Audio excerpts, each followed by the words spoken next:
She's the reason our bloodline is dying. My mother-in-law pointed directly at me as she spoke those words. The entire dining room went silent. I felt my heart stop beating for a moment. My hand started shaking under the table, and I gripped the napkin in my lap so hard my knuckles turned white. I looked at my husband, Mike, hoping he would defend me. But he just stared down at his plate like a coward. His father cleared his throat awkwardly. His sister suddenly became very interested in her wine glass. Nobody said a single word in my defense. The accusation hung in the air like poison. Ending their bloodline. As if I was some kind of curse that had fallen upon this family. As if 3 years of loving their son, supporting his dreams, and trying desperately to fit into their world meant absolutely nothing. I wanted to scream. I wanted to flip the table and tell this woman exactly what I thought of her. But something inside me said no. Reacting emotionally would only prove her right in their eyes. So instead, I clenched my fists tighter under the table and made myself a silent promise. This humiliation would not define me. I would find another way. I excused myself to the kitchen, keeping my voice steady even though everything inside me was falling apart. I could feel their eyes burning into my back as I walked away. The whispers started before I even reached the door. In the kitchen, I gripped the counter and tried to breathe. The words kept playing over and over in my head like a broken record. Ending their bloodline. How dare she say that to me? How dare she blame me for something that was never my fault? Mike followed me a minute later. He put his hand on my shoulder and whispered, "I'm sorry, Frankie. She doesn't mean it. You know how she gets." I shook my head slowly. Don't make excuses for her. She's just old-fashioned. She wants grandchildren and she decided to publicly blame me for something we haven't even discussed as a couple? I turned to face him. This isn't about grandchildren, Mike. This is about control. This is about her making sure I know my place. He had no answer for that. Because deep down, he knew I was right. This wasn't just an insult. This was a declaration of war. And I needed a plan to survive it. My name is Frankie Tate, and I never imagined that marrying the love of my life would come with this kind of constant judgment. When I met Mike 4 years ago, I thought I had found my forever person. He was kind, funny, and made me feel like the most important woman in the world. What I didn't know was that his mother, Vivian Tate, had already decided I wasn't good enough. From the very first dinner, she made little comments about my background. My parents weren't wealthy. I didn't come from the right neighborhood. I worked as an accountant instead of staying home like a proper wife. The subtle dig started small. A raised eyebrow at my outfit. A comment about how I probably couldn't cook traditional family recipes. A suggestion that Mike could have done better. I ignored them all, thinking she would warm up to me eventually. But she never did. Instead, the attacks got worse with each passing year. And now, sitting in that kitchen with Mike's weak apology hanging between us, I realized that ignoring her was no longer an option. Vivian Tate had drawn a line in the sand. She wanted me gone from this family. But I wasn't going anywhere without a fight. A week later, we gathered for a family brunch at Vivian's house. I considered making an excuse to skip it, but that would mean letting her win. So I put on my nicest dress and walked in with my head held high. The morning started normally enough. Small talk about weather and work. But then Vivian turned the conversation toward me, as she always did. "Frankie got another promotion at work," Mike said proudly. Vivian barely glanced up from her eggs. How nice. Though I suppose money doesn't really matter when certain things aren't being prioritized. The table went quiet. Everyone knew what she meant. The bloodline comment from last week still hung over us all. A woman's greatest achievement isn't a job title, Vivian continued, looking directly at me. It's continuing the family legacy. Something some people seem to have forgotten. I wanted to dump my orange juice on her head. Instead, I smiled politely and said, I think women can achieve many great things, Vivian. Career and family aren't mutually exclusive. She huffed and changed the subject. But I noticed something important that morning. When I stayed calm, she got frustrated. My composure was a weapon she didn't know how to fight against. That night, I started a file on my laptop. I called it insurance. Inside, I began documenting every single slight, every cruel comment, every moment of humiliation that Vivian had put me through. I wrote down dates and times. I described who was present and what was said. When possible, I took screenshots of text messages where she made passive-aggressive comments. I even started keeping my phone ready to record audio during family gatherings. Some people might call this paranoid. But I called it preparation. I had dealt with difficult people before, and I knew that memories fade. Details get fuzzy. Without evidence, it would always be my word against hers. And in this family, her word carried more weight. Mike didn't know about my file. I wasn't ready to show him yet. He still believed his mother's behavior would improve with time. He still made excuses for her cruelty. Until he was ready to see the truth, I would keep gathering evidence quietly. Every cruel word she spoke was another entry in my file. Every public humiliation was another piece of ammunition. Vivian thought she was breaking me down. She had no idea she was building my case. 2 weeks after the brunch, I arrived early at Vivian's house to help set up for a family barbecue. Mike was still parking the car when I walked through the back door. That's when I heard them talking in the living room. Vivian and her sister, Barbara, having a conversation they clearly thought was private. "I don't understand what Mike sees in her," Vivian said. "She's completely wrong for this family. No breeding, no class, and apparently no ability to give us grandchildren." "Have they even tried?" Barbara asked. "Who knows? But either way, she's a threat to everything we've built. The Tate name means something in this town. And Frankie is dragging it through the mud just by existing." I pressed myself against the wall, heart pounding. A threat to the family legacy? I had done nothing but love their son and work hard to build a life with him. "Maybe Mike will come to his senses," Barbara suggested. "Oh, he will," Vivian replied confidently. "I'll make sure of it. One way or another, that woman will be out of our lives." I pulled out my phone and hit record, capturing the last few sentences. Then I quietly slipped back outside, my hands shaking with anger. Now I had proof of her true intentions. The emotional toll of living under constant attack was harder than I expected. Some nights, I would sit in my car after work and cry for 20 minutes before I could face going home. Not because of Mike. Because of the weight of fighting a battle no one else could see. I questioned myself constantly. Was I overreacting? Was I being too sensitive? Maybe Vivian was right and I really wasn't good enough for this family.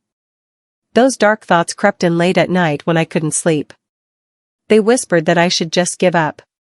Walk away. Let Vivian win. But then I would remember her words.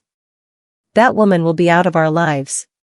She wasn't just being a difficult mother-in-law. She was actively trying to destroy my marriage. She was plotting against me while smiling to my face. And that made me angry. Not the explosive kind of anger that burns out quickly. The slow, steady kind that hardens into determination. I wiped my tears and looked at myself in the rearview mirror. I was stronger than Vivian knew. Smarter than she gave me credit for. And I would not let her break me. I would find a way to expose her for who she really was. The first real victory came at a family game night 3 weeks later. We were playing a trivia game and Vivian was dominating as usual. She loved being the smartest person in the room. But then a question came up about financial investments. My specialty. Vivian gave a confident answer about stock portfolios that was completely wrong. "Actually," I said calmly, "that's not quite accurate. The tax implications work differently for retirement accounts versus regular brokerage accounts." The room went silent. Nobody ever corrected Vivian. I think I know what I'm talking about, she snapped. I'm sure you do in most areas, I replied with a sweet smile. But this is literally my job. I handle these calculations every day for clients worth millions. Mike's father, Howard, looked interested. Is that so? Frankie, I've been meaning to ask your advice about our portfolio actually. Vivian's face turned red. For the first time, I had established myself as an expert in front of the family. Her attempt to dismiss my career had backfired spectacularly. The whispered admiration from Mike's cousins felt like sweet victory. That night, Mike sat on the edge of our bed with his head in his hands. I waited for him to speak, giving him space to find the words. I know my mother is hard on you, he finally said. I've been making excuses for too long. I thought if I just kept the peace, things would get better. But they're not getting better, are they? I sat down beside him. No. They're getting worse. I heard what she said at the barbecue. About you being a threat to the family. He looked at me with tears in his eyes. I'm so sorry, Frankie. You don't deserve any of this. My heart softened. Mike wasn't my enemy. He was trapped between his love for me and his lifelong conditioning to obey his mother. Breaking free from that wasn't easy. I need you on my side, I said gently. Really on my side. Not just apologizing afterward, but standing up for me in the moment. I will, he promised. From now on, we're a team. I wanted to believe him. And for the first time in months, I felt like maybe I wasn't fighting this battle alone. Mike could be my ally if he found the courage. Thanksgiving arrived with all its usual chaos. The entire extended family gathered at Vivian's enormous house. 30 people, multiple tables, and endless opportunities for her to strike. She waited until everyone was seated for dinner. Then she tapped her glass and stood up to make an announcement. I want to thank everyone for being here, she began sweetly. Family is everything. Which is why it saddens me that some members of our family don't seem to understand the importance of continuing our traditions. She looked directly at me. 3 years of marriage and still no children. Some might say that's a choice. Others might call it a failure. The room went deathly quiet. I could feel everyone's eyes on me. The humiliation burned like fire. But I had prepared for this moment. I took a breath and smiled. Thank you for your concern about our family planning, Vivian. But as my doctor always says, some things can't be rushed. What matters is that Mike and I are building a loving foundation first. After all, children deserve parents who have a strong marriage. Not one full of criticism and judgment. The implication was clear. Whispered conversation spread down the tables. Vivian sat down quickly, her face pale. I had turned her attack into a reflection of her own behavior. After Thanksgiving, I created a detailed plan in my insurance file. I needed to be strategic, not emotional. Every move had to be calculated. Step 1 was already complete, document everything. I had months of evidence showing Vivian's pattern of cruelty. Step 2 was building allies. Mike was now aware and on my side. I also started connecting more with his cousins who had witnessed Vivian's behavior firsthand. Step 3 was strengthening my position. That meant excelling at work, becoming financially independent, and building a reputation that Vivian couldn't destroy with gossip. Step 4 was the most important, wait for the right moment. I couldn't expose her too early or I would look vindictive. I needed to be so established, so respected, that when the truth came out, everyone would believe me over her. The final step would come eventually. A moment of public exposure where Vivian's true nature would be revealed to everyone. I didn't know when or how it would happen. But I knew I would be ready. I wasn't seeking revenge. I was seeking justice. There's a difference. Revenge destroys everyone. Justice restores balance. And balance was exactly what this family needed. I should have known that Vivian wouldn't fight fair. 2 months after Thanksgiving, I discovered she had recruited an ally of her own. Mike's cousin Patricia had always been friendly to me. So when she started acting cold and distant, I knew something was wrong. The truth came out through another cousin, Angela, who actually liked me. Patricia is telling everyone that you've been manipulating Mike, Angela warned me during a coffee meeting. She says you're controlling his finances and isolating him from the family. That's completely false, I said, stunned. I know. But Vivian has been feeding her these stories for months. Patricia believes every word. I felt sick. Vivian wasn't just attacking me directly anymore. She was turning family members into weapons against me. The lies would spread through the family like poison. But I forced myself to stay calm. Patricia's rumors could actually work in my favor. The more outrageous the lies, the more obvious they would become when the truth finally emerged. I just needed to keep documenting, keep building my case, and keep waiting for the right moment to strike back. 6 months after the Bloodline comment, my career took off. I received a major promotion to senior financial analyst with a 30% raise. The company also gave me my own team to manage. Suddenly, I was making more money than Mike. More money than most people in his family, actually. And I hadn't needed anyone's help or approval to achieve it. The confidence that came with success was transformative. I walked differently. Spoke differently. I no longer felt like the poor girl trying to fit into a wealthy family. I was a professional woman who had earned her position through hard work and intelligence. Vivian noticed the change immediately. At the next family dinner, her usual insults felt weaker. When she made a comment about my clothes, I simply smiled and mentioned that my bonus had allowed me to update my wardrobe. When she questioned my cooking, I pointed out that my salary allowed us to hire help for things I didn't enjoy. Her weapons were becoming useless against me. Financial independence wasn't just about money. It was about power. The power to walk away if I needed to. The power to make decisions without asking permission. The power to face Vivian as an equal, not a subordinate. The following spring, I organized a family gathering at our house. I told everyone it was a casual brunch to celebrate the warm weather. But I had ulterior motives. I carefully selected the guest list. Vivian and Howard, of course. But also relatives who had witnessed her cruelty, relatives who had heard Patricia's lies, and most importantly, relatives who controlled family decisions and finances. The brunch itself was lovely. I had catered it professionally and decorated our home beautifully. Every detail showcased that Mike and I were successful, stable, and happy together. During conversations, I strategically guided discussions toward family values and honesty. I asked questions that forced Vivian to contradict herself in front of others. Vivian, you mentioned last month that family loyalty is everything. Does that mean supporting each other even when times are hard? Of course, she replied, not seeing the trap. That's wonderful. I've always believed that too.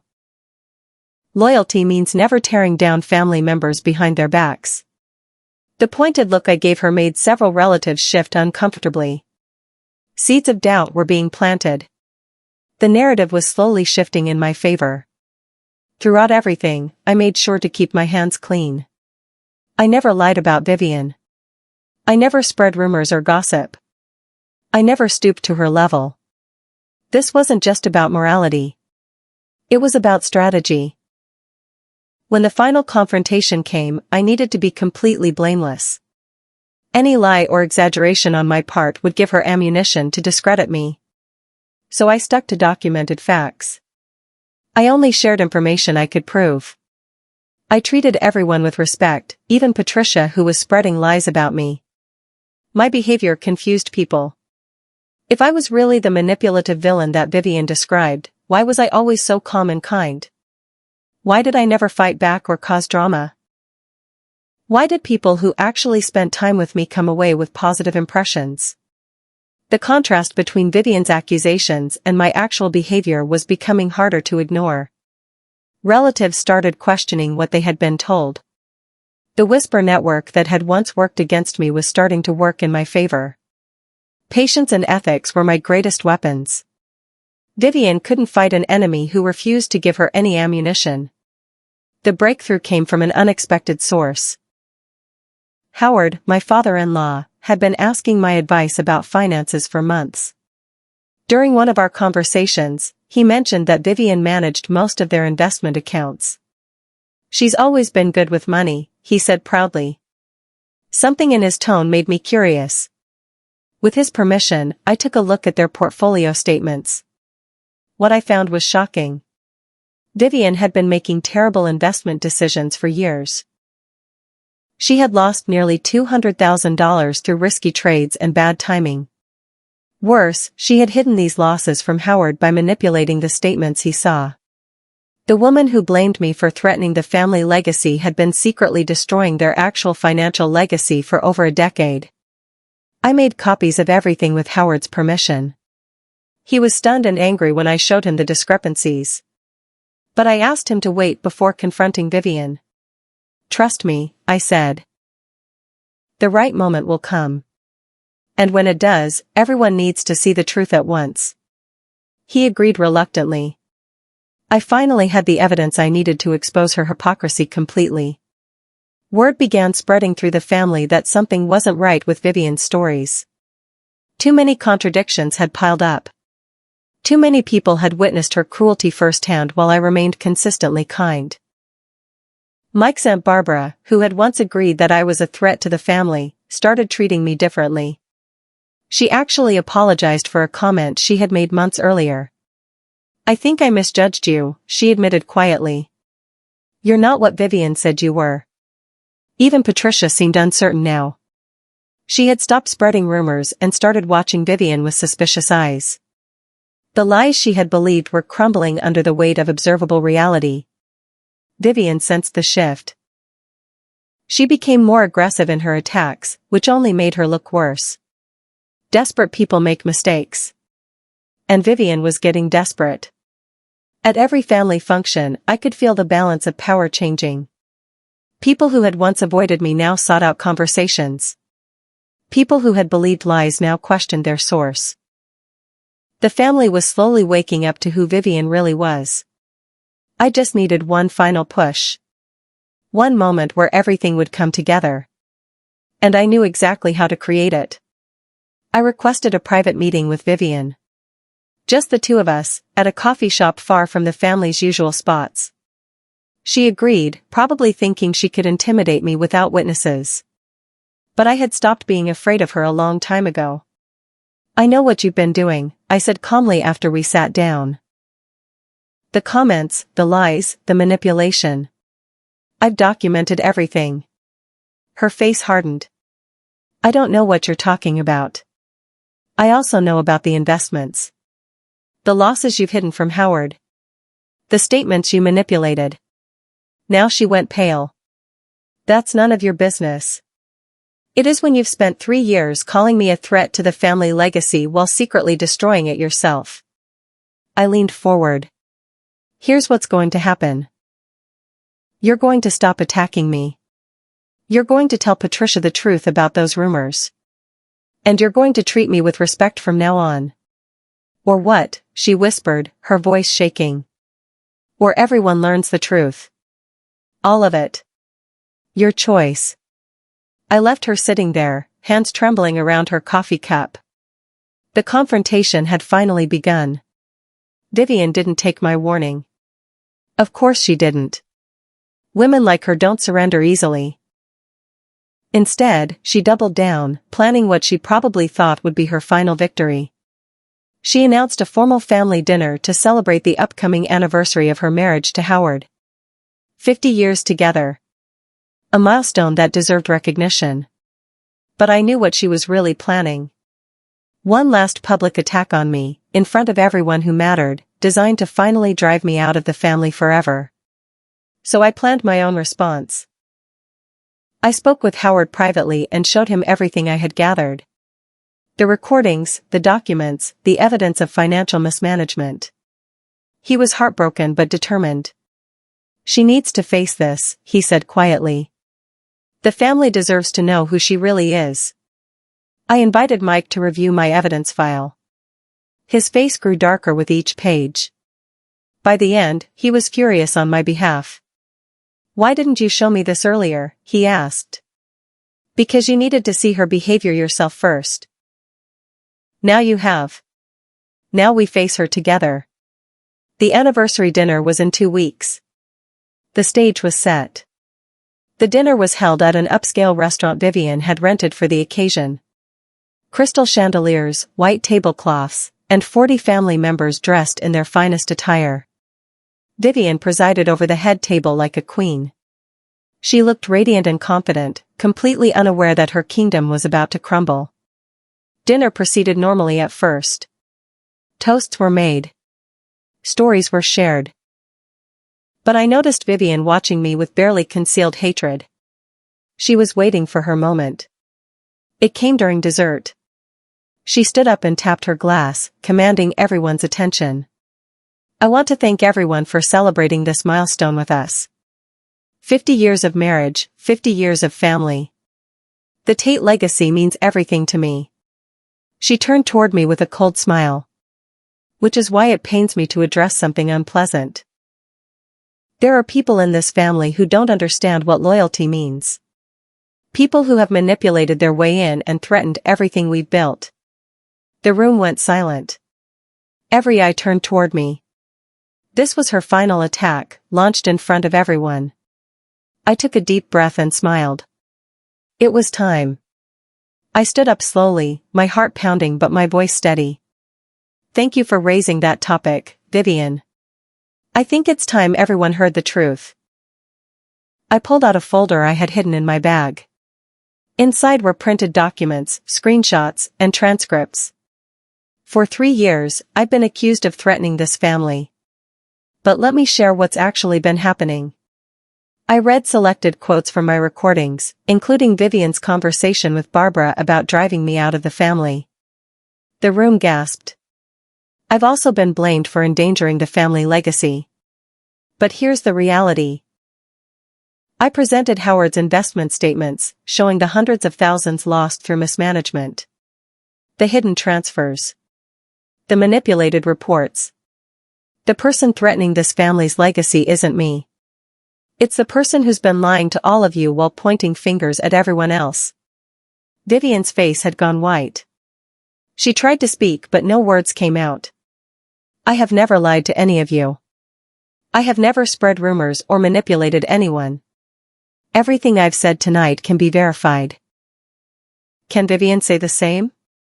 The silence was deafening. Decades of careful reputation building collapsed in under 5 minutes.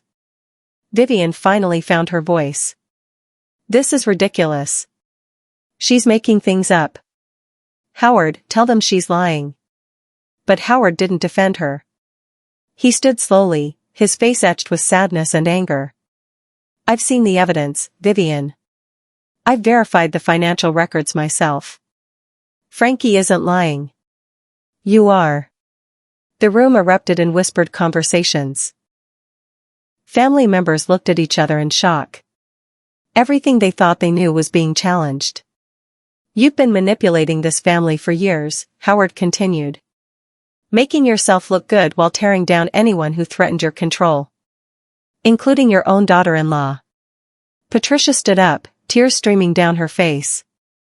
You told me Frankie was evil. You made me spread lies about her. Everything you said was wrong. One by one, family members began sharing their own experiences. Moments when Vivian had manipulated them. Lies they had believed. Cruelties they had witnessed but never challenged. Vivian looked around desperately for support, but found none. Her authority had shattered completely. The queen had been dethroned. Mike stood up and walked to my side. He took my hand and faced his mother. I've spent my whole life trying to please you, he said, his voice breaking. I made excuses for your behavior. I looked away when you hurt the woman I love. But that ends tonight. Vivian reached toward him. Mike, please. I was just trying to protect you. She's not right for you. She's not one of us. No, Mom. You're not one of us anymore. Mike squeezed my hand tighter. Frankie has shown more loyalty, more integrity, and more love than you ever have. She's exactly right for me. And if you can't accept that, then you've lost your place in our lives. I felt tears streaming down my face. Not tears of sadness, but of relief. 3 years of fighting. 3 years of documenting. 3 years of staying strong when everything inside me wanted to collapse. And now it was over. Mike had finally chosen me completely. The family had finally seen the truth. Vivian's power over our lives had been broken forever. The aftermath of the dinner reshaped the entire family. Relatives who had once followed Vivian blindly now questioned everything she had ever told them. Patricia personally apologized to me and became one of my closest allies. Howard separated from Vivian temporarily while they worked through the financial deception and decades of lies. He told me privately that he was grateful I had shown him the truth, even though it was painful. My relationship with the family transformed completely. People who had once treated me with suspicion now treated me with respect. I was no longer the outsider trying to fit in. I was a valued member of the family who had shown courage when it mattered. Even Vivian eventually acknowledged reality, though it took months of isolation before she softened. She never fully apologized, but she stopped her attacks completely. The few times we interacted, she treated me with grudging respect. I didn't need her love. I had never wanted her approval. I just wanted the attacks to stop. I wanted to live my life with Mike without constant warfare. And finally, that was possible. 1 year after the anniversary dinner, Mike and I hosted our own celebration. A quiet dinner at our home with the family members who had supported us through everything. I looked around the table at the faces of people who had become genuine allies. Barbara, who had apologized for her early doubts. Patricia, who had become a true friend. Howard, who was slowly rebuilding his relationship with his son. And most importantly, Mike, who had proven that our marriage was stronger than any manipulation. I want to make a toast, Mike said, raising his glass. To my wife, Frankie. The strongest, smartest, most patient person I've ever known. Thank you for fighting for us when I wasn't strong enough to fight myself. I smiled and squeezed his hand. The weight of 3 years of humiliation had finally lifted completely. Vivian wasn't there. She had declined the invitation, still unable to face what she had done. But that was her choice. Her isolation was the consequence of her own actions. I had one. Not through cruelty or revenge, but through patience, intelligence, and unshakable integrity. The truth had set us all free. And I had never felt more at peace.